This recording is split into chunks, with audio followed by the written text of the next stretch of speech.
PJ Gubernur Aceh Dr. Haji Safrizal ZAMSI mengapresiasi dan menyambut baik event inovatif Product in Competition and Exhibition atau pameran dan kompetisi produk inovatif yang digelar Fakultas Sains dan Teknologi UIN Araniri, Banda Aceh.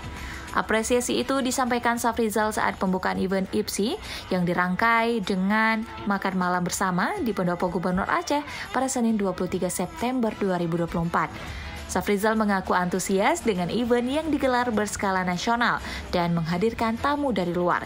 Sebab event seperti itu menjadi wadah untuk memperkenalkan Aceh kepada masyarakat luar tentang keramah tamahan dan segala keunggulan yang dimiliki Aceh. Safrizal mengatakan ke depan pihaknya akan terus menjemput event dari manapun, baik skala nasional maupun internasional agar digelar di Aceh. Ia mengatakan Aceh memiliki sarana dan prasarana lengkap untuk pelaksanaan event besar.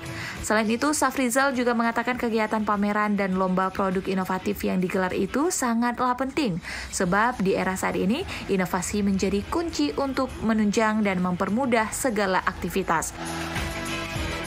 Sementara itu, Rektor UIN Araniri Mujibur Rahman menyampaikan ucapan terima kasih atas bantuan PJ Gubernur Aceh dalam menyukseskan event yang digelar UIN Araniri tersebut. Mujibur Rahman mengatakan karya dan inovasi dosen dan mahasiswa harus bisa memberi kemaslahatan kepada masyarakat secara luas. Pameran dan kompetisi produk inovatif yang digelar Fakultas Sains dan Teknologi UIN Araniri Banda Aceh diikuti sejumlah sekolah menengah atas yang ada di Aceh. Selain itu, sejumlah kampus ternama dari berbagai provinsi juga berpartisipasi, di antaranya ITB, UGM, ITS Surabaya, Telkom University, dan UIN Sumatera Utara.